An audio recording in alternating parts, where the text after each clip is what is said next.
우리는 주일 오후 예배 요한계시록을 보는 중에 오늘 요한계시록 9번째 요한계시록 2장 두아디라의 교회에 관하여서 오늘 보는 시간입니다.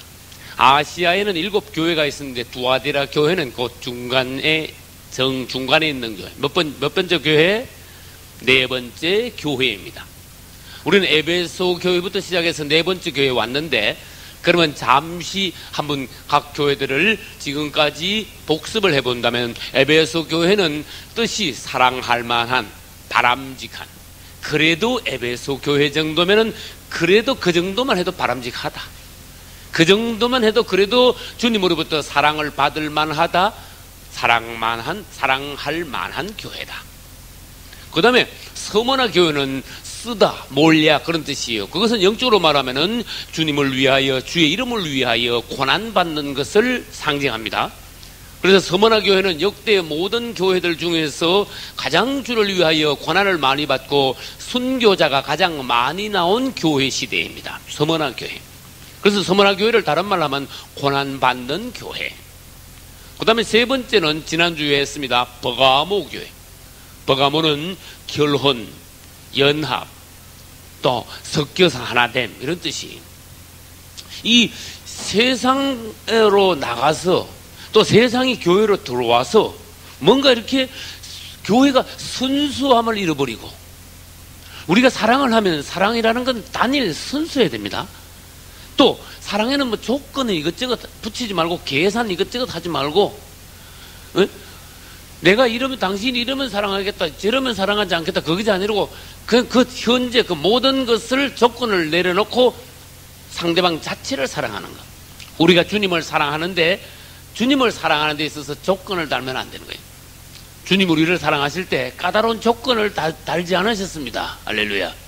그분이 우리를 사랑하실 때 뭐 조건 단다면 우리는 옛날에 그분으로부터 사랑받는 게 아니라 현실적으로 말하면 저주를 받아야 돼. 그러나 그분은 우리를 조건 없이 사랑하심으로써 건져주셨습니다. 우리도 그분을 사랑하는데 조건을 달면 안 돼요. 조건 없이 사랑하자. 할렐루야. 끝까지 사랑하자. 할렐루야.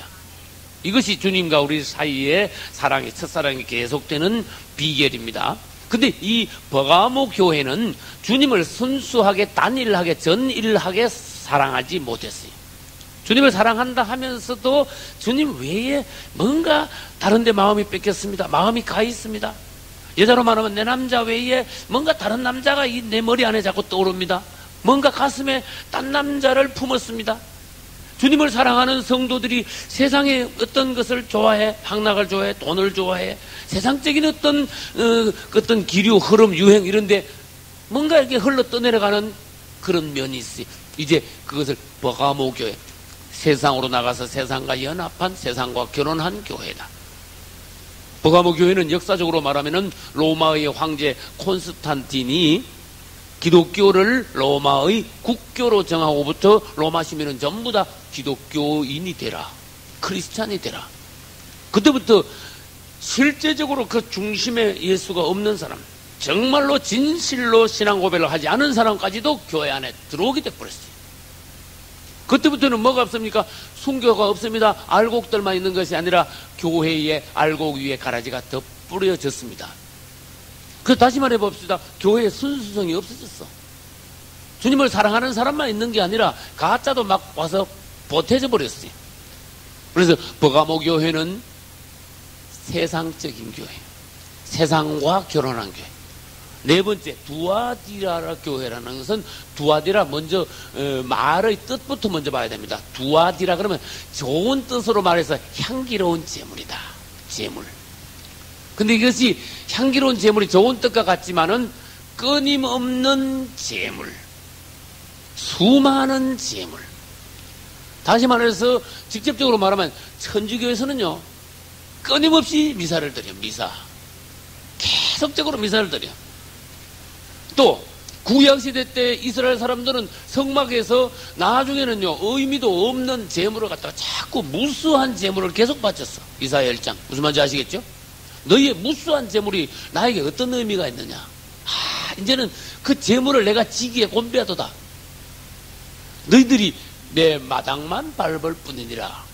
그래서 주님이 아주 그 무수한 성막에서 드리는 의미 없는, 주님을 사랑하지도 않으면서 외적으로 율법적으로 형식적으로 제물만 자꾸 가져와 가지고 드리는 그런 사랑을 잃어버린 형식만 있는 제물 제사들을 주님이 아주 싫어하셨어요.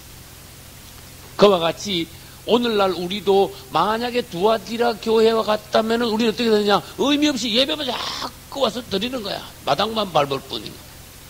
부지런히 교회만 들락날락하면서 주님 보시기에는 바리새인들 같아. 구약시대 때 그 의미 없이 예배드리는 하나님이 싫어하시는 제물을 갖다 바치는 사람들과 같아. 또 천주교 계속적으로 미사를 드리는 혐오스러운 그러한 장면의 예배가 오늘날 얼마든지 될 수 있다는 거예요. 이제 두아디라가 무슨 뜻인지 알겠죠? 이제 두아디라, 계속된 제물, 끊임없는 제물, 넘치는 제물, 좋은 뜻으로 말하면 향기로운 제물입니다. 이제 두아디라 교회가 역사적으로는 의미는 봤습니다만은 역사적으로 어떻게 두아디라 교회가 형성이 된가 지금부터 보겠습니다. 313년경부터 시작해가지고 이 콘스탄틴 황제가 기독교를 공인을 했어요. 그럼으로써 무슨 교회 시대가 시작됐는가 하면은 버가모 교회 시대가 시작이 됐습니다. 이것이 이제 313년을 4세기 초라고 합니다. 4세기 초. 3자 들면은 4세기고 4자 들면 5세기고 그렇게 되면 나가는 거예요. 아시겠죠? 313년이라고 3세기라 그러면 틀립니다, 여러분. 왜 그런지 아세요? 1년부터 시작해서 100년까지가 이게 1세기야. 그러면 101년부터 시작해서 200년까지가 어떻게 돼요? 2세기야. 그러니까 백자 들은 거 있죠? 백자 들은 게 2세기라니까. 그러니까 313년부터는 4세기가 돼. 301년부터 이제 4세기인데, 그래서 313년을 4세기 초다, 이렇게 말해요. 4세기 초부터 시작된 버가모 교회 시대가 어떻게 됐는가 하면은 이 4세기 말에 가가지고 로마에서 어떤 일이 벌어졌는가 하면은 기독교의 그 당시에 기독교의 그 지도자를 감독이라는 제도가 있어서 성경에 보면 디모데서에 보면 감독이라는 단어가 나옵니다. 감독을 로마의 감독이 있고 예루살렘의 감독이 있고 이제 로마에 있는 기독교를 총괄하는 총지도하는 사람을 이제 감독이라고 그래. 그 감독이 지금 사회적으로 말하는 어떤 계급이나 지위는 아닙니다. 영적인 어떤 이렇게 지도를 하는, 교회를 인도하는, 이렇게 보살피는 그러한 하나님의 직분이에요. 근데 로마 감독이 플러스 동방종교의 바벨론으로부터 온 동방종교의 최고 제사장직을 겸직했어. 이어서부터 이제 시작이 되는 거야. 그러니까 기독교 감독이 로마 안에는 각종 전 세계, 로마가 그 당시에 세계 중심이니까 전 세계 종교들이 로마로 다 흘러들어왔는데 기독교하고 바벨론 동방종교하고 로마에서 만났는데 로마 감독이 동방종교 최고 제사장직을 겸했어. 겸하면 어떻게 되는지 아세요? 이 사람은 동방종교식으로도 뭘 해야 되고 기독교식으로도 뭘 해야 되고 그렇게 거기서 자연적으로 뭐가 일어나느냐? 짬뽕이 형성이 됐어. 혼합이 됐어. 그래서 거기서 탄생한 게, 결론적으로 거기서 탄생한 것이 로마에서 발생했다 해가지고 로마 가톨릭이야. 이것이 200년 뒤인 4세기니까 200년 뒤에만 6세기가 되겠죠? 6세기 말에 가가지고 정식으로 이제 자꾸 발달하다가 로마 가톨릭이 발생했는데, 그때 교황제도가 이제 6세기 말에 교황제도가 확립이 된 거야. 교황이라는 명칭이 생기고, 추기경이라는 명칭이 생기고, 대주교, 주교, 사제, 기독교가 없는 이제 직책 명칭입니다. 기독교는 교황이니 추기경이니 대주교라는 이런 명칭이 없습니다. 그런데 이제 이 로마 캐토릭이 발생하면서 제도가 생긴 거야. 제일 머리를 교황으로 시작해가지고 쭉 머리 이제 제도가 생겼어. 이러면서 교황 제도가 생기면서 이 로마 캐토릭이 정식으로 이제 발족이 된 거야. 발생한 거야. 기독교는 언제 어디서 생겼습니까? 시작이 됐습니까? 교회는 언제 어디서 시작됐습니까? 몇 년도? 1세기. 1세기죠. 교회는. 정확하게 말하면 AD 29년 AD 29년에 이 예수님이 사역을 시작했어요. 시작하면서 이제 교회가 태동형되기 시작, 예수님이 시작하셨으니까 말씀을 태동하기 시작했는데, 그 다음에 AD 33년, 그렇게 3년 반 뒤에가 AD 33년이야, 이제. 33년에 뭐가 있냐? 십자가 있어. 그리고 예수님이 바로 부활하셨죠. 그리고 부활하시고 난 뒤에 40일 만에 성천하셨죠. 성천하시고 열흘 만에 어떻게 됐어요? 마가의 다락방으로 강림하셨죠. 그러니까 그 마가의 다락방에 성령이 강림하심으로써 예루살렘에 교회가 일어났어요. 십자가와 부활과 성천과 오순절 다락방, 성령 강림. 이러므로 AD 33년에 예루살렘에서 첫 번째 교회가 예루살렘 교회가 이 지구상에 있는 첫 번째 교회예요. 할렐루야. 다시 말합니다. 교회는 예루살렘에서 1세기 초에 일어났습니다. 그런데 이 교회가 이제 막 점점 퍼져가지고 어디로 들어갔다 그랬어요? 로마로 들어갔어. 그동안 계속 핍박을 받다가 4세기 초에는 공인을 받았다가 4세기 말에는 기독교가 동방종교하고 짬빵이 됐다가 6세기 말에는 기독교가 이 로마 캐토릭에 흡수되면서 변질되면서 로마 캐토릭이 기독교계를 장악했어. 그러면서 자기들이 이 기독교, 정통 기독교인 양, 그때부터 이제 포장을 하기 시작한 거야. 무슨 말인지 알겠어요? 근데 이제 우리 현실적으로 얘기합시다. 그러고 난 뒤에, 저서부터 1000년 뒤에 마르틴 루터가 독일에서 일어났어요. 그 사람은 신부입니다. 1517년에 이제 종교개혁이 시작돼가지고, 종교개혁도 한 200년 가까이 계속 어떤 막 반목을 계속 한 거야. 그때 천주교에서 하는 말이 뭔가 하면은 기독교는 천주교에서 떨어져 나갔다. 이렇게 말을 하고 있어. 그렇게 자꾸 그런 말을 하니까 천주교인들도 그런 인식을 가지고 있고, 우리 기독교인들도 기독교가 천주교에서 떨어져 나온 종교인 줄 알아. 그러면 가만히 생각해봐요. 이 기독교가 천주교에서 진짜 떨어져 나왔는가? 기독교가 여기 서 있는데, 원래 예루살렘에서 발생한 기독교는 33년에 발생했어요. 기독교. 한참 뒤에 가가지고 6세기 말에 가가지고 6세기 말 로마에서 가톨릭이 발생한 거야. 그리고 기독교하고 가톨릭은 역사가 발생한 시기가 한참 차이가 나. 600년 가까이 차이가 난다. 그런 뜻이에요. 그러면은 이 기독교가 먼저 발생했고 가톨릭은 뒤에 발생했으면서 기독교를 빙자하면서 기독교를 집어삼키면서 기독교계를 장악을 하고 기독교계의 대표격인 양 전 세계적으로 행세를 했어요. 그리고 정말 신실한 기독교인들을 말살시키고 핍박을 했다가 말이에요. 그래서 하나님의 역사로 마르틴 루터를 통하여서 종교를 개혁을 했는데, 마치 가톨릭 안에서 기독교가 새로 무슨 종파를 만들어가지고 떨어져 나간 교회같이 그렇게 말하는 건 틀렸다고 말이에요.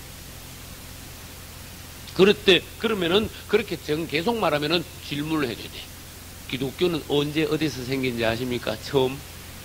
그걸 물으면은 캐톨릭은 언제 어디서 생긴지 아십니까? 그걸 물으면은 누가 더 먼저 발생했고 누가 어디서 떨어져 나간가 알 수가 있는 거예요. 심지어 기독교를 캐톨릭에서 떨어져 나온 작은 집인 양 말하고 천주교를 기독교의 큰 집인 양, 우리가 그것을 분가해 나온 양, 그렇게 말하는 것은 아주 틀린 말이다 그 말이에요. 이제 여기서부터 뭐가 생겼느냐? 두아디라 교회 시대가 시작이 된 거예요. 다시 말합니다. 두아디라 교회 시대는 6세기 말 교황 제도가 로마에서 생김으로써 본격적으로 두아디라 교회 시대가 됐다. 다시 말해서 두아디라 교회 시대는 로마 천주교 시대야. 천주교가 꽉 잡은 시대야. 이게 약 몇 년 동안 간다고? 약 1000년 동안. 그래서 중세, 천년, 암흑시기, 암흑시대 이렇게 말합니다. 왜 암흑시대냐? 우리가 암흑시대라고 말하지 않았어요. 역사학자들은 전부 다 그 시기를 암흑시대라 그래요. 성경이 닫혔어. 무슨 말인지 알겠죠? 아무나 성경을 발행도 못하게 만들어버렸고, 전도도 아무나 못하게 만들어버렸고, 그 다음에 정말 신실한 그리스도인들을 막 죽여버렸고, 기독교는 완전히 그냥 죽은 양, 꽉 눌리가 죽은 양이 있고, 기독교를 빙자한 로마 캐톨릭이 완전히 꽉 잡았어. 종교적으로만 잡았을 뿐만 아니라 교황은요, 정치적으로도 잡아버렸습니다. 이 중세 천년 동안 어떤 일이 벌어졌는가 하면 로마 교황이 이렇게 보고, 예를 들어서 독일의 황제 마음에 안 들지 갈아버려. 그리고 지금 생각하면 그게 이거 말이 안 되는 얘기는 하네. 그렇지만 그 당시엔 그랬어요. 그 로마 황제가 칙령을 내려가지고 너 바꿔 그러면 바꿔야 돼. 안 바꾸면 그 나라 전체가 저거거든. 캐톨릭 신자거든. 그러니까 못 버티내는 거야. 그런 그 교황이 전 세계를 종교 정치적으로 지배해온 천년, 이게 중세 암흑 시대라 그 말이에요. 이제 우리는 이 캐톨릭이 로마에서 발생하면서 하나님의 교회를 완전히 말살시켰다는 거. 그래서 하나님께서 보시기에 하나님의 몸된 교회를 거의 숨통을 끊어놨다는 거. 그걸 알아야 돼요. 그래서 주님께서는 두아디라 교회를 향하여서 어떻게 두아디라를 보시고 어떻게 말씀하시는가. 그러면 이제 봅시다. 2장 18절 두아디라 교회 사제에게 편지하기를, 두아디라 교회가 참 보기 좋으면은 하나님이 좋은 말씀을 하시는데, 두아디라 교회를 향하여 주님은 자기 자신을 뭐라고 말씀하시는가? 그 눈이 불꽃 같다. 그 발이 빛난 주석과 같다. 이 눈이 불꽃 같다는 것은 앞으로 심판을 하시기 위하여 아주 깊이 감찰하시는, 상세히 자세히 주시하시는 주님의 눈을 말해. 그 다음에 발이 빛난 주석과 같단 말은, 주석은 이 빛난 주석이란 말은 그 단련을 마친 주님의 심판을 위하여 서 계시는 모습을 말합니다. 주님의 발이 빛난 주석과 같다고 했습니다. 이 빛난 주석은 성경에서 뭐하고 연결이 되는가 하면은 단련, 심판, 징계 이런 거하고 연관이 되는 단어예요. 그러면 뭐하고 연관이 돼요? 하나님의 신성과 연결됩니다. 하나님의 본성, 하나님의 신성. 그러면 뭐와 연결이 돼요? 예수 그리스도의 구속하심. 그 다음에 보석, 그러면 뭐예요? 성령의 변화시킴. 성령의 역사로 변화시킴. 진주는 조개 안에서 조개가 상처를 받았을 때 조개의 어떤 진액이 나와가지고 그 상처 부분을 막 자꾸 싸다 보니까 나중에 진주알이 나온 거야. 주님은 우리를 통하여서 찔림 받았습니다. 그분은 우리의 죄 때문에 그분은 상처를 받았습니다. 그분은 그 상처받으신 그분은 자꾸 그분으로부터 그 생명의 어첩이 자꾸 나옴으로써 그분은 오히려 상처받았지만은 그 상처로 인하여 나중에는 그분은 진주같이 되신 분이다. 그래서 우리는 천국론 할 때 진주 장사꾼이 극히 좋은 진주를 발견하니 전 재산을 팔아서 그 진주 하나를 샀다 그랬죠. 그 진주가 바로 예수님 자신이야. 우리가 이 땅에 살면서 예수 그리스도를 만나는 것은 진주 장사가 최고의 진주를 만난 것과 마찬가지예요. 그래서 그 진주 장사는 그 진주의 값어치를 압니다. 안 그래도 그걸 찾아왔거든, 평생. 그러니까 그 진주를 만나자마자 이 진주 장사꾼은요, 압니다. 내가 전 재산을 바쳐도 이거는 전혀 아깝지 않은 진주다. 그래서 실제로 전 재산을 팔아서 그 진주 한 개를 샀어요. 그건 뭐냐? 이 진주가 바로 우리 주님이시야. 다시 말합니다. 주님은 우리의 죄로 인하여 찔림받고 내가 죄를 지음으로 그분은 계속 찔리신 거야. 그러나 찔리신 대신에 그분은 우리를 바로 죄로 벌하신 분이 아니라 그 우리에 의하여 찔리신 그분은 그 사랑의 접으로 자꾸 접을 내가지고 그분 자신이 오히려 찔림받았지만 나중에는 진주같이 나오셨어. 최고의 값진 진주. 근데 놋은 뭐냐? 성막에 보면은요, 놋으로 된 게 뭐냐? 놋대야, 놋재단, 놋기둥. 그렇죠? 그리고 이 성막의 뜰의 바깥쪽에 있는 부분들은 주로 성분이 놋이고, 성소, 지성소에 있는 모든 것은 주로 뭘로 돼 있어요? 금으로 돼 있어요. 그리고 우리가 신앙생활의 초보 때는요, 주로 우리 주님이 십자가에서 우리를 위하여 심판받으시고, 또 뜰에는 뭐가 있어요? 번제단과 있고 물두멍이 있죠. 주로 이제 그 초보적인 어떤 교리나 초보적으로 예수 그리스도를 아는 것에 그치는 거예요. 그분의 정말로 그 본성, 그분의 신성, 더 깊이 감추인 그분의 어떤 것에 대하여서 우리가 눈이 떠이려면은 우리가 한 단계 더 들어가가지고 성소 안에까지 들어간, 그래도 신약의 영적인 제사장 자격까지 얻은 사람들이 그분에 관하여 성소 안에, 지성소 안에 들어가서 더 깊이 볼 수 있는 거예요. 할렐루야. 그리고 그분에 관하여 더 깊이 들어가지고 금성분이신 그분을 본단 말은 우리에게 금성분이 점점 더 보태진다는 그런 뜻이에요. 그래서 뜰에서 신앙생활 하는 사람은 뜰에는 주로 놋이 있으니까 놋 같은 신앙인이야. 성소나 지성소 안에 들어간 성도들은 금 같은 신앙인들이야. 할렐루야. 우리 예수님은 이제 이 발이 놋으로 되어 있다 그랬어요. 빛난 주석과 같다. 이 놋은 연단, 심판과 관계 있습니다. 두아디라 교회를 향하여서 놋이 나왔다. 그 말은 두아디라 교회는 심판 준비하라 그런 뜻이에요. 두아디라 교회는 심판받을 작정하고 있으라. 심판이 가깝다 그런 뜻이에요. 그럼 다시 그 뒤에 봅시다. 그 눈이 불꽃 같고 그 발이 빛난 주석과 같은, 그 다음에 한 말씀 또 있습니다. 누구다? 하나님의 아들. 이 말을 왜 붙이는지. 그냥 여기서 발이 빛난 주석과 같은 이가 가라사대 이러면 될 텐데, 발이 빛난 주석과 같은 이가 아니고 하나님의 아들이 가라사대 이랬어요. 하나님의 아들을 더 붙였어. 이 다른 교회, 7교회 중에 두아디라 교회를 향하여서만 하나님의 아들이라는 말씀을 딱 언급을 했어요. 그분은. 이 두아디라 교회는 로마 캐토릭을 상징하는데, 로마 캐토릭은 예수 그리스도를 하나님의 아들이라고 강조하지 않고 누구의 아들? 자꾸 마리아의 아들이래. 마리아의 아들이래 자꾸.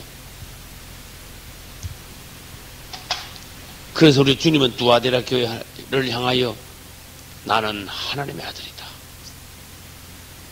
너희들 나를 약화시키지 마라 그런 뜻이야. 다시 말해서 그분을 약화시키는 것은 사단의 의도가 있습니다. 틀림없이 그분을 약화시킬 때 뭔가 강화시키려고 그런 사단의 의도가 있어요. 그분이 최고로 올라갈 때만이 다른 잡동사니들이 교만하게 올라오질 못해요. 그런데 마리아의 아들 자꾸 그러다 보면 어떻게 되는가 하면 마리아는 올라가고 예수님은 점점 아기가 되는 거야. 그래서 그림을 그릴 때마다 예를 들어서 예수님을 마리아의 품 안에 있는 예수님으로 자꾸 그리면 어떻게 되는지 아세요? 예수님은요 아주 애기 같은 이미지가 심어져. 마리아는 아주 인자한 어머니의 그 어떤 이미지가 계속 신겨져. 캐톨릭 신자들에게. 그래서 신랄하게 말하면은 로마 캐톨릭은 마리아 여신 종교야. 마리아가 너무 높아졌어. 그러면 안 돼. 난 라디오 설교할 때 이 마리아에 대해서 말할 때 여러분 평생 마리아라는 말을 입 밖에 한 번도 안 불러도 구원의 지장이 없습니다. 그랬어. 할렐루야. 단 예수라는 이름을 불러요. 마리아라는 이름 평생 안 불러도 하나님이 절대로 섭섭하게 생각합니다. 그러나 예수 이름 안 부르는 것은 여러분 구원하고 관계해야 됩니다. 구원의 차질이 생깁니다. 예수 이름을 안 부르면.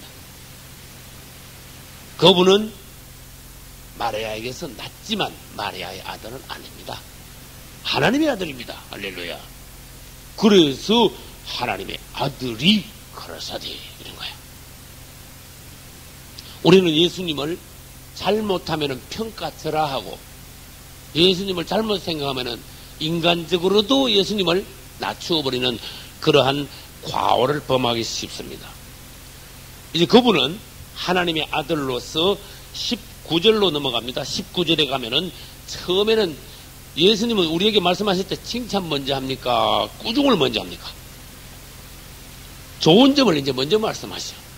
두아디라 교회도 좋은 점이 있어. 그것을 미덕이라, 아름다울 미자 해가지고 큰덕자가 미덕이라 그래요. 19절에는 두아디라 교회의 미덕이 있습니다. 내가 너의 사업과 사랑과 믿음과 성김과 인내, 미덕도 많네. 겉으로 보기에는 아주 잘하는 일이 많은 것다. 그런 뜻이야. 캐톨릭이. 사업도 잘하고, 사랑도 많은 것 같고, 믿음도 좋은 것 같고, 아주 잘 사는 게 있고, 인내도 아주, 대단한 것 같고. 그리고 내 나중 행위가 처음 것보다 많도다. 점점 갈수록 사업을 점점 많이 하고, 점점 갈수록 사회활동을 점점 많이 하는구나. 그런 뜻이. 이게 다가 아니다. 그 말이에요. 그럼 다시 말합시다. 사업과 사랑과 믿음과 성김과 인내, 그 다음에 나중에 갈수록 점점 더 행위가 처음 것보다 좋아진다. 그 말은 다른 말로 하면은 캐톨릭이 병원 사업, 학교 사업, 복지 사업, 정치적 활동, 이런 것을 열심히 하여 일반 사람들이 보기에 참 저렇게 종교인들이 저렇게 좋은 일을 많이 하는구나. 밖으로 보기에는 좋은 인식을 심어주는 사회사업을 많이 하는 것다. 경건의 모양까지도 있다. 그런 뜻이. 그리고 그게 다 나쁘다는 것은 아닙니다만은 바리새인들도 그렇게 했어. 그 다음에 2장 1절부터 무슨 교회가 나와요? 에베소 교회가 나오는데 2장 2절 보면은 에베소 교회도 그랬어. 내가 너의 뭐와? 행위, 수고, 인내를 안다. 뭔가 에베소 교회하고 두아디라 교회하고도 닮았어요. 이 두아디라 교회는 주님과의 사이는 어떤지를 몰라도 사회적으로, 외적으로 사업은 잘한다. 그랬어요. 그러나 여기 쏘가면 안 돼요. 오늘날도 그렇습니다. 목사는 정치 활동을 못합니다. 정치적인 발언을 하면 안 됩니다. 그러나 신부들은요, 정치적인 발언을 굉장히 자주 하고 많이 합니다. 직접 정치에 뛰어듭니다. 정의구현 사제단이라는 것까지 있습니다. 사제는 기독교로 말하면 목사인데 신부들을 사제라 그럽니다. 정의구현 사제단은 정의구현 사제단, 직접 사회적인 어떤 정치적인 사회적인 이슈에 참여하는 거야. 그래서 발언을 하는 거예요.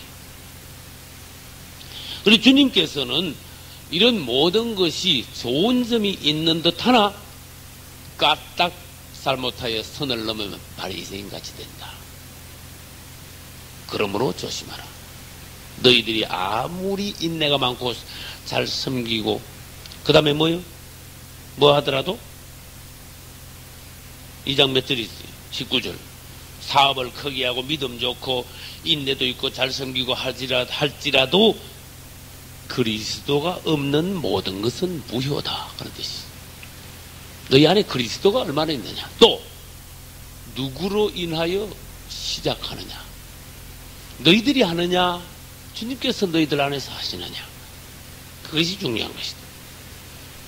다시 말합니다. 그리스도가 없는 것은 무효입니다. 그리고 이제 미덕을 먼저 말씀하시고 난 뒤에 바로 뭐 하셨는가 하면은 20절. 그러나 내게 뭐가 있다? 생망할 일이 있노라. 자칭 선지자. 밑줄 쳐봐요. 자칭 선지자. 그냥 선지자가 아니고 자칭 선지자. 무슨 뜻인지 아시는 분? 선지자도 아니면서 하나님이 보내지도 않았는데 지가 스스로 선지자래. 그 정확히 말하면 이건 거짓 선지자야. 가짜 선지자야. 맞잖아요. 자칭이래. 지가 자칭, 지 혼자 선지자야. 지금. 캐톨릭은 자칭 선지자. 거기다가 여자 이세벨 그랬어요. 이세벨 역사적으로 아버의 부인 이세벨이 한 거나 현실적으로 캐톨릭이 하고 있는 거나 똑같기 때문에 주님은 캐톨릭을 이세벨이라 그랬어. 이세벨은 우상 섬기는 시돈 땅, 엣발이 자기 아버지 이름이야. 엣발은 시돈 왕 이름이면서도 바알 대제사장이야. 자기 아버지가 왕하고 제사장을 또 겸한 자야. 그 친딸이었어. 친딸이 이방 우상 섬기는 데서 시집을 하필이면은 이스라엘로 시집을 왔네. 하나님의 왕국으로 시집을 오면서 유일하게 하나님만 섬기는 이스라엘에 뭐를 가지고 들어왔는가 하면 우상을 가지고 들어왔어. 그러니까 이스라엘 안에 있는 순수하던 종교는 이제는 혼합 종교가 됐어. 섞여버렸어요. 그래가지고 이세벨이 들어오면서 이세벨이 지가 무슨 선지자인 척 하면서 그 자기가 수입해가지고 가져온 친정 쪽에서 가져온 종교를 막 가르쳤어. 이스라엘 안에 하나님의 종들에게 그걸 막 가르친 거야. 그래서 내 종들을 깨어 행음하게 하고 우상의 제물을 먹게 하였다. 천주교 캐톨릭이 오늘날 이 시대의 자칭 선지자 여자 이세벨이다 그런 뜻이야. 여러분 왜 이세벨은 여자인데 천주교가 아까 내가 그랬죠. 여자하고 굉장히 관계가 깊은 종교가 천주교야. 마리아가 우선이니까. 마리아가 너무 올라가 있으니까. 그리고 마리아가 올라가 있으면서도 또 이세벨하고 연결되는, 이세벨이 또 여자죠. 이세벨이 한 것을 보면은 오늘날 천주교가 어떻게, 가톨릭이 어떻게 하고 있는가 하는 것을 하나님 보여주신 거예요. 여러분, 이것은 내가 지어낸 말이 아니고 성경에 있는 말씀입니다. 여러분들이 정신을 차려야 됩니다. 이것을 해석을 적당하게 얼렁뚱땅하게 그냥 뭐 무난하게 넘어가려면 뭐 다른 말 설정하고 넘어갈 수 있어요. 그러나 나는 주님께서 정확한 해석, 현실을 바라보는 해석을 하기를 원한다고 생각해요. 두아데라 교회가 현실적으로 주님은 뭘 말씀하시려고 그러나 지금 여자 이세벨이 정확하게 누구냐 그 말이에요. 지금까지 2000년 동안 많은 사람들이 많은 해석을 해왔지만 하나님이 가장 기뻐하시는 현실적으로 하나님의 마음이 시원하게 되는 해석을 누가 어떻게 하느냐 그 말이에요. 이 자칭 선지자 여자 이세벨은 로마 가톨릭입니다. 그래서 이 여자가 지금 나왔습니다. 그가 하는 일을 잘 보라고 말입니다. 그것을 두아데라 교회에서는 용납을 했어. 이 교훈이 교회 안에 들어오는 것을 그냥 뻔히 보고 있었어. 교회가 이 이세벨이 시집을 온 거를 용납했어. 그가 수입해온 거를 백성들이 받아들여버렸어. 그래서 이스라엘은 잡탕 종교가 돼버렸어. 유일하신 하나님 여호와 하나님만 섬기는 것이 아니라 이스라엘 안에 바알이 막 들어와가지고 막 잡탕이 돼버렸어. 오히려 이세벨이 하나님의 종들을 나중에는 막 죽여버렸어. 맞죠? 그래서 나중에 누구만 남았어? 다 도망가고 엘리야 하나만 남았어. 그런 식이야. 그래서 천주교가 오히려 나중에 가서는 하나님의 진짜 종들을 막 죽여버렸어. 뭘 통해서? 종교재판을 통해서 막 죽여버렸어. 다른 종들은 다 숨어버렸어. 이게 역사적으로 얼마나 정확한 하나님의 말씀이냐 그런 뜻이에요. 그리고 이 이세벨은 하나님의 종들을 가르치고 깨었다. 깼단 말은요, 영적으로 이렇게 미혹을 시켜가지고 싹 이렇게 미혹시켜가지고 돌아가게 만드는 거야. 그 다음 행음하게 했다. 우상의 제물을 먹게 했다. 행음하고 우상하고는요 항상 이렇게 같이 따라다니는 거예요. 우상 숭배하는 것은 영적인 간음입니다. 그리고 이스라엘 사람들도 보면은 딴 데 가서 우상 숭배를 하면 거기서 엄난한 짓을 거기 가서 또 해. 또 거기 가서 우상 제물을 거기 가서 또 받아먹어. 이게 이리저리 막 철저하게 더러워지는 거예요. 철저하게 악해지는 거예요. 그래서 우리는 보면은 가톨릭이 오늘날 얼마나 선지자를 자칭하면서 하나님 보시기에 여자 이세벨 행세를 하는가, 우리는 잘 보면 알 수가 있습니다. 계시록 17장 4절 한번 찾아볼까요?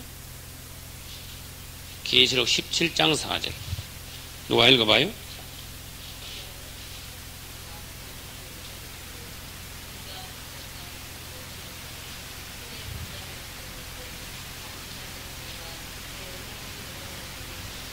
아멘.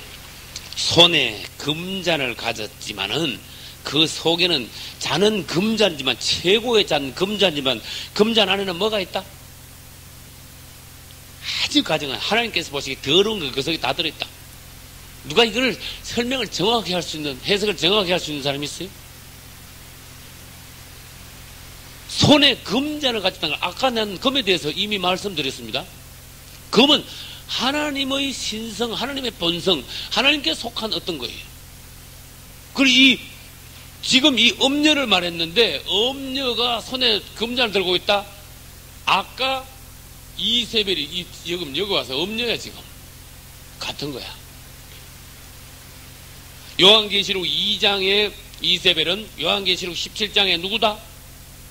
큰 엄녀다. 엄녀, 큰 엄녀. 그 엄녀는 손에 뭘 들고 있다?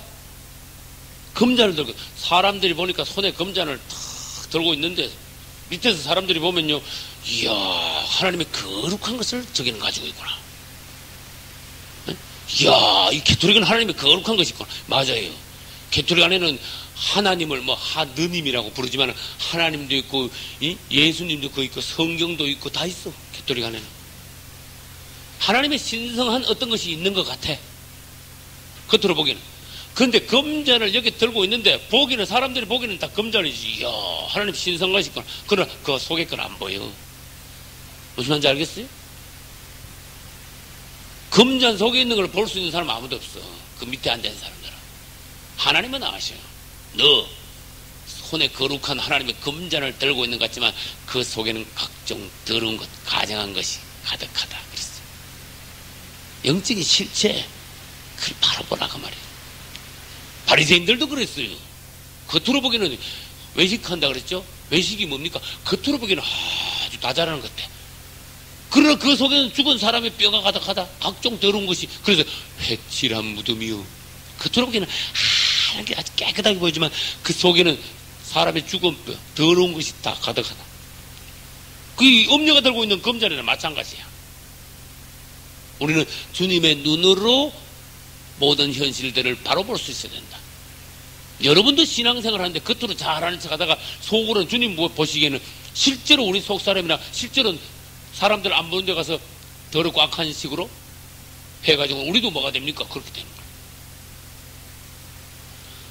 이 가톨릭은 우리는 뭐든지 말할 때 주님께서 말씀하시기를 또는 성경이 이렇게 말씀하시기를 그렇게 말을 해야 됩니다. 그래, 가톨릭이 말할 때 싹 바꿔서 말해. 가톨릭은 성경이 말하기를, 하나님께서 말씀하시기를 아니고 교회가 말하기를. 교회는 자기들을 교회라 그래. 가톨릭 자신을 교회가 말하기를 또는 교황이 말씀하시기를. 그래서 권위를 높이면서 자기가 선지자의 위치에서 말하는 것 같이 그렇게 말합니다. 선지자는 아까 뭐라 그랬어요? 하나님의 보내심을 받아 하나님을 위하여 말하는 사람을 선지자라고 합니다. 근데 개토릭은 보냄받지 않았는데도 자칭이야. 이제 하나님은 그를 보내지 않았어. 인정도 안 해. 자기 스스로 사람들 앞에 가지고 나는 하나님의 보냄을 받았다 그래. 자칭이야. 그러면서 하나님이 주시지도 않은 권위를 자기 스스로 만들어 가지고 교회가 말하기를, 교황이 말하기를, 이래가지고 자기 권위를 잔뜩 높이는 거야. 그래서 자칭 선지자가 됐다. 자칭 선지자인 여자 이세벨이 되었다. 그래가지고 권위가 있는 것 같이 말하면서 사람들을 깨우는 거예요. 행음하게 하는 거예요. 잘못된 걸 가르치는 거예요. 그래서 밀가루 떡으로 말하면은 밀가루 갤 때 뭘 집어넣어? 누룩을 집어넣고, 잔으로 말하면은 순수한 포도주에다가 뭘 집어넣어? 독주를 집어넣고. 그리고 떡을 먹어도 썩은 떡 먹는 거고, 잔을 마셔도 독한 잔을 먹는 거고, 이것도 썩은 거 같고 저것도 독한 거 같고, 그리고 결국은 먹으면은 썩은 거 먹고 그 다음에 취하는 거 먹고, 영적으로 부패하고 영적으로 취해서 비틀거리고. 그 비틀거리는 사람, 당신 비틀거리는 술 챘어? 아니, 나 안 챘어. 자기가 비틀거리면서 남이 비틀거리는 걸로 보이는 그런 지경까지 간다. 마태복음 13장에는 누가 나오는가 하면은 누룩 이야기가 났으니까 우리 천국론에서 배웠습니다. 마태복음 13장 33절에는 여자가 가루 서말 속에 뭘 넣었어요?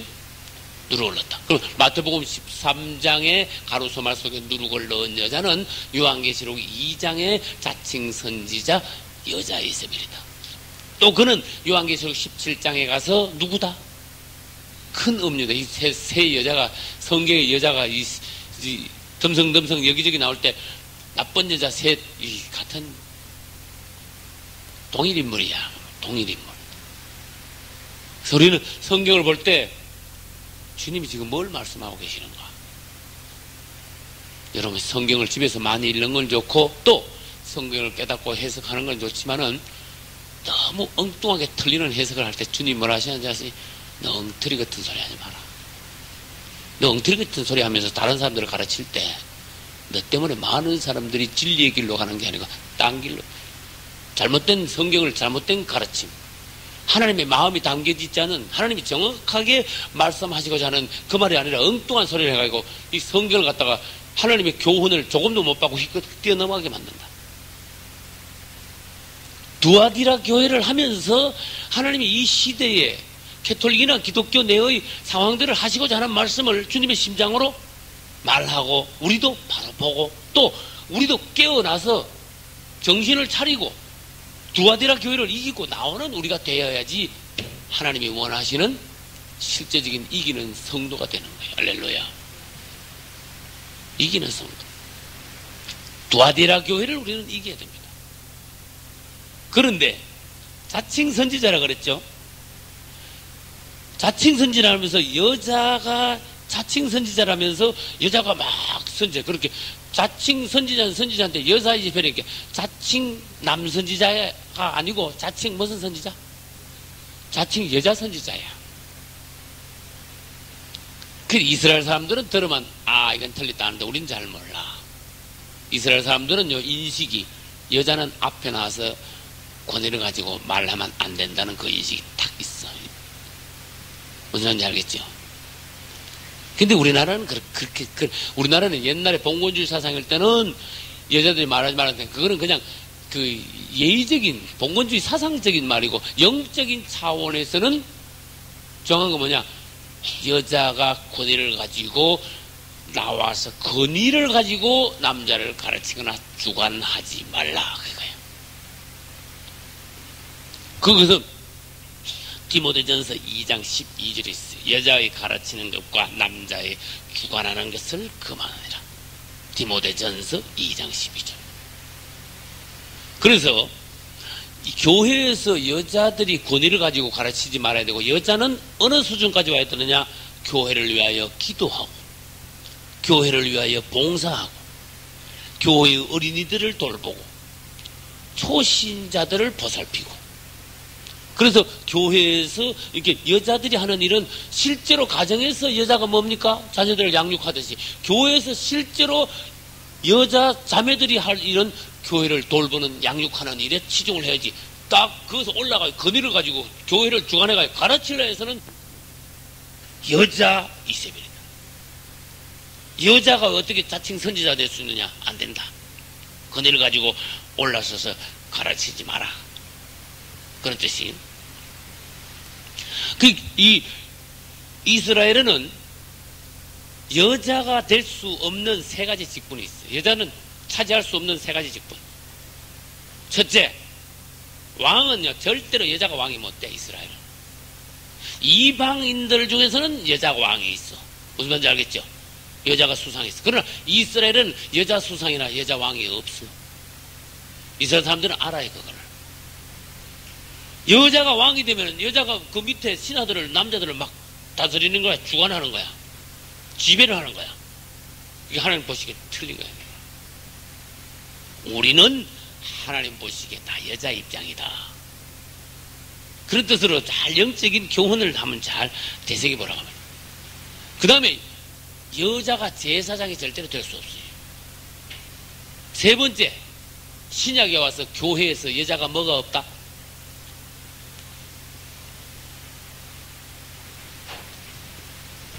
나는 라디오 설교에서 이걸 다 말한 걸 다시 말하고 있어요. 여자 장로가 없다. 무슨 말인지 알겠죠? 여자 장로가 없다. 장로는 교회에서 지도하는 입장입니다. 위치입니다. 그래서 여자는 여자 왕이 될 수 없고 제사장이 될 수 없고 장로가 될 수 없다. 근데 이게는 다시 말합니다. 이 이세벨은 자칭 선지자야.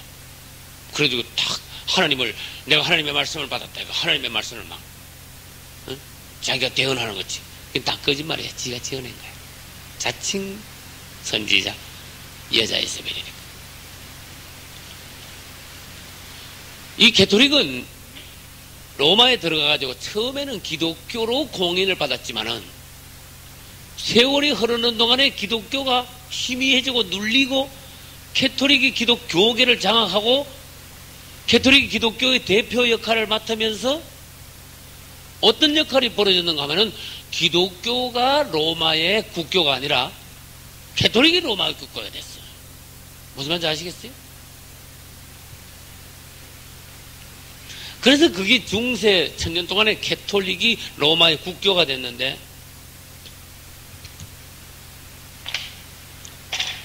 국교라는 단어를 한번 잘 한번 생각해 봐요. 국교가 뭡니까? 에? 가톨릭은 로마의 국교입니다. 그래서 로마 가톨릭이야. 이 로마에서 발생했다고 해서 로마 가톨릭이고, 그 다음에 로마는 가톨릭이 국교돼가지고 또 로마 가톨릭이야. 국교는 나라 국자에다가 종교 교자야. 국가 전체적으로 그 국민 모두가 신봉하는 종교다. 로마는 국교가 가톨릭입니다. 이걸 막 중세 천년 동안에 온 세계다, 서양 온 세계다가 막 쫙, 온 서양 전체를 가톨릭을 국교화시키려고 그랬어. 그러다가 마르틴 루터가 종교를 개혁하고 난 뒤에 개신교에서 무슨 교가 생겼는가 하면 따라서 루터교, 루터교가 생겼어. 루터 이름을 따가요. 루터교가 생겼어. 우리나라에 루터교가 있을까 없을까? 우리나라에 루터교가 있어. 교회가 있어요, 실제로. 루터교 본부가 뭐 당연히 서울에 있겠죠. 그 라디오 나와서, 기독교 방송에 라디오 나와서 저것도 해. 성경 강좌도 해. 루터란 아워. 루터교의 시간이다 이거지. 루터란 아워. 이게 루터교라는 종교가 발생했어. 이게 기독교 종파야. 종파. 이 루터교는 로마 가톨릭에 반발해서 반작용으로 생긴 거야. 가톨릭이 깍 잡고 있으니까 거기서 뭐 해서 종교 개혁을 해가지고 나왔어. 나와가지고 루터가 종교를 개혁해가지고 개신교의 어떤 이렇게 종파를 이루었어. 그래가지고 독일은 보니까 좋거든. 우리는 독일 사람들은 이제 캐토릭을 신봉하지 않겠다. 우리 독일은 이 루터 교회를 신봉하겠다. 신교, 개신교. 그죠? 무슨 말인지 알겠어요? 그래가지고 이 루터 교는 독일의 국교가 됐어. 무슨 말인지 이해가 갑니까? 그래서 그 이후에 독일 사람들은 루터교 교인들이야. 그 다음, 루터교의 교인들이면서 루터교 목사들은 정부에서 공무원 대우를 하면서 집도 주고 월급도 주고 다 이렇게 생활을 보장해. 그래가지고 다른 동네에서 일로 이사를 오죠. 서울서 이사 왔어. 그러면 교적부를 띄가지고 와가지고 서울서 교적부를 띄가지고 일로 그 교적부를 가져가지고 그 가면은 면사무소 동사무소 신고하듯이 주민 신고하듯이 목사님한테 신고를 해야 돼. 종교교적부가 있어. 이게 공무원식이야. 이게 사회적으로 주민등록도 있지만은 종교적으로 종교등록도 있어. 이게 독일의 국민은 루터교입니다. 그러니까 루터교는 독일에 뭐가 됐다? 그럼 다른 나라에서 생각하면 프랑스에서 우리도 루터교를 우리 국교로 하자. 그게 안 되거든. 야, 독일 교회를 우리가 왜 국교를 하냐? 우리도 국교 만들자. 야, 이래 돼버렸네. 영국에서 뭐가 나왔어? 성공회라는 게 나왔어요. 성공회. 성공회가 기독교하고 천주교하고 그 중간쯤이야. 근데 천주교, 용어는 천주교에 더 가까워. 그것도 신부라고 하니까. 성공회 신부라고 합니다. 목사를 한 거래요. 우리 다른 나라에서 또 가만히 뭐 어딨어? 그리스에서 우린 그리스 정교회다. 우린 너들 거 안 믿고 우리도 우리대로 우리 믿는다. 그리스 정교회. 러시아도 러시아 정교회. 중국도 뭐 이래가지고 각 자기 나라 국교를 만들었어. 결론적으로 이러다 보니까 하나님은 한 분이시고 예수 그리스도 한 주이신 예수 그리스도인데 그 예수 그리스도가 각 나라에 들어가는 것보다 교가 달라져 버리네. 이건 뭘 말하는가 하면 분열이야. 춘추전국시대야 이제. 그런데 국교가 생겼습니까? 그 다음에는 국교 말고 사립교가 또 생겼어. 이 국교는 대학교로 말하면은 국립대학이야. 나도 국립대학 나왔어. 근데 사립대학이 있어. 무슨 말인지 알겠어요? 공립고등학교, 중고등학교가, 초등학교도 공립이죠. 국립대학교가 있듯이 사립학교가 있어요, 없어요? 종교가 사립종교가 생겼어. 사립이란 말은 사자는 개인이 세웠다. 그런 뜻이거든? 이게 루터교 성공회, 이건 국가에서 세웠어. 그럼 예를 들어서 영국 성공회다. 영국 성공회, 영국 성공회의 우두머리는 영국 여왕이야. 여왕이 성공회 우두머리들 역할을 같이 해. 국교니까. 영국의 국교니까. 근데 이게 가만히 볼게. 야, 틀렸다. 그 나라 전체가 그냥 하나 정해가지고 그거 다 믿는 그런 게 있냐? 아무리 봐도 성경에 그런 게 없는데. 그래가지고 거기서 반장이 일어나가지고 교회는 자동적으로 생긴 거다 하지만은 사실은 개인이 세운 사립교가 나왔어. 칼빈이 장로교를 세웠어요. 웨슬레가 감리교를 세웠어요. 또 누가 심려교를 세우고, 또 누가 성결교를 세우고, 또 누가 오순절교를 세우는데 우리나라는 오순절을 주로 순복음이라고 합니다. 또 누가 뭐 성서교회를 세우고, 또 누가 무슨 뭐 복음교회를 세우고, 또 나사렛 교회를 세우고, 구세군 교회를 세우고. 이게 전부 다 지금 말하는 것은 개인이 세운 거야. 개인으로부터 이제 교회 종파가 시작이 된 거야. 그러다 보니까 교회가 어떻게 됐느냐? 막 찢어지기 시작했어. 종파가 생겼는데, 파는 뭐냐? 파는 우리끼리 모이면 파가 되는 거야. 무슨 말인지 아시겠어요? 이름을, 특별한 이름을 정해가지고 그 이름을 가지고 있는 사람들만 따로 모이는 것을 파라 그래. 그리고 교회가 분열되기 시작한 거야. 막 계속 분열되기나. 그럼 장로교 안에서도 기분 나쁘면 또 갈라져. 전에 내가 설명했죠? 신문 갖다 놓고 통합책이다 또는 합동책이다. 예장이다. 기장이다. 예장, 기장, 초신자들이 무슨 말 하는가 싶지. 예수교 장로회, 기독교 장로회, 장로회도. 장로회도 통합측, 합동측. 합동측 안에도 합동보수다. 합동개혁이다. 합동정통이다. 예? 합동 성경이다. 또, 개혁 안에 들어가서도 광주측이다. 서울측이다. 문정동측이다. 예? 그리고 갈갈이 찢어져. 계속 갈라져. 이게, 그리스도 교회의 무슨 시대야? 전국 시대이면서 바벨론화 하는 거야. 교회가 이제. 하나님의 교회가 바벨론화 하는 거야. 그래서 캐톨릭이 뭐라는 거면, 얘들아, 너희들 우리한테서 나가더니 막 싸우기만 하고 갈갈이 찢기기만 하고 왜 그래? 캐톨릭이 또 그렇게 말하네. 나가가지고. 우리는 옛날부터 하나잖냐, 봐라. 우리는 다 하는데 너희들 나가가지고 왜 이렇게 갈갈이 찢어지가 왜 서로 싸우고 물고 뜯고 왜 그러냐? 캐톨릭이 큰 엄녀라면은 갈갈에 찢겨진 주님께서 보시기에 혐오스러운 기독교 타락한 종파를 큰 엄녀의 딸들이라 그래. daughters. 복수야, 그 밑에는. 큰 엄녀는 하나고 단수고, 엄녀의 딸들은 뭐요? 복수고 그렇게 되는 거예요. 숫자가.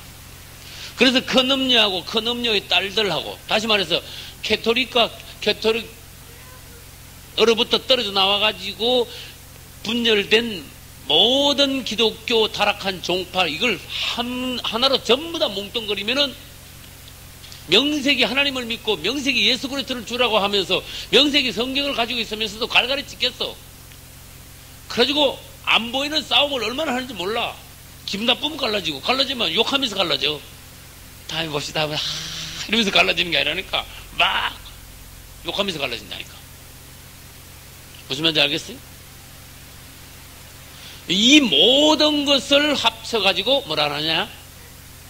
따라서 큰 성 바벨론. 큰 성 바벨론. 큰 성 바벨론이라고. 주님이 오시면 이거 큰 성 바벨론부터 먼저 박살내는 거예요. 무슨 뜻인지 아세요? 순진한 교인들은 잘 몰라. 주님을 사랑하면 돼, 그냥. 그러나 이 갈갈이 찢어 놓은 장본인들이 있다니까. 이 분열을 조장하는 가짜 종들이 있다니까. 타락한 종들이 있다니까. 그래서 우리는 분열의식에서 나와야 된다는 것을 여러 번 하나님 앞에 들었습니다. 할렐루야. 장로교 따지지 말고, 감리교 따지지 말고, 교단이 어디냐 묻지 말고, 예수 믿느냐? 주님을 사랑하느냐? 할렐루야. 그게 중요한 거다. 이 두아디라 교회에 대해서 이제 우리는 이렇게 이제 보아하고 있습니다. 그러면 몇 절 보는가 하면 24절로 넘어갑시다. 두아디라 교회에 남아있어 이 교훈을 받지 아니하고 소위 사단의 깊은 것을 알지 못하는 너희. 여기다 밑줄 쳐봐요. 사단의 깊은 것. 여기다 밑줄 쳐봐요. 사단의 깊은 것. 서머나 교회도 사단이 나오고, 버가모 교회도 사단이 나오고, 두아디라 교회도 사단이 나오고. 이 성경을 연구를 그렇게 하셔야 돼요. 서머나 교회는 사단의 회가 나오고, 버가모 교회는 사단의 위가 나오고, 두아디라 교회에서는 사단의 뭐가 나와요? 사단의 깊은 것이 나오고. 그럼 다시 설명합니다. 서머나 교회의 사단의 회는 자칭 유대인들이라고 말하는 사단의 집단, 사단의 무리들, 그 유대인들 회당에 모이는 회당하고 또 통하는 단어예요. 자칭 유대인이라 하면서 아닌 사단의 집단들이 서머나 교인들을 막 핍박하는 그 사단의 무리들이 스무나 교회에 등장하는 거야. 그 다음에 버가모 교회는 교회가 세상으로 어떻게 했어요? 나갔지요? 나갔는데 세상으로 나갔는데 교회가 나갔는데 어디로 나갔는가 하면은 사단의 위, 사단의 왕좌가 있는 세상으로 나가버렸어. 교회가 어디 가서 앉아있는가 하면은 사단의 왕좌 그 밑에 가서 앉아있는 거야. 그 주님 보시기에 얼마나 기가 막히냐 말이야. 주님의 보호자, 우리 하나님의 어떤 십자가 아래에 있는 것이 아니라 버가모 교회는 세상에 나가서 사단의 왕좌 밑에 있다. 그 다음에 이 두아디라 교회는 사단의 깊은 것을 너희들이 알지 못한다. 사단의 어떤 굉장히 깊은 엄밀한 비밀스러운 것이 교회에 들어가서 꽉 자리를 잡아버렸어 완전히. 근데 이거 사단적인 거다, 이거 누룩에 속한 거다 몰라 사람들이. 사단의 깊은 것이 꽉 자리 잡았는데도 사람들이 눈치를 못 채. 겉으로 보기에 금잔밖에 안 보이고 그 금잔 속에 있는 가정한 더러운 것들은 안 보여 사람들이. 금잔 속에 더러운 것이 감추어져 있듯이 두아디라 교회에 사단의 깊은 것이 숨겨져 있다 사람들이 모르더라. 그래서 사단의 깊은 것을 안다 그랬어요? 모른다 그랬어요? 사단의 깊은 것을 알지 못하는 너희, 계속 쏟고 넘어가는, 계속 마귀한테 쏟고 신앙생활 그냥 해나가는 너희들 깊은 속에는 마귀가 꽉 자리를 잡고 있다. 마귀가 너희 교회에 들어와 가지고 완전히 깊은 둥지를 틀었다. 진을 쳤다. 그것도 안 보이게 깊이 진을 쳤다. 그래서 사단의 깊은 것이 자리 잡았다. 사단의 깊은 것을 너희가 알지 못하는구나. 알지 못하는 너희여 이랬어요. 너희에게 그랬어요. 너희에게 다른 짐을 지울 것이 없노라. 다만 너희에게 있는 것을 내가 올 때까지 굳게서 봐라.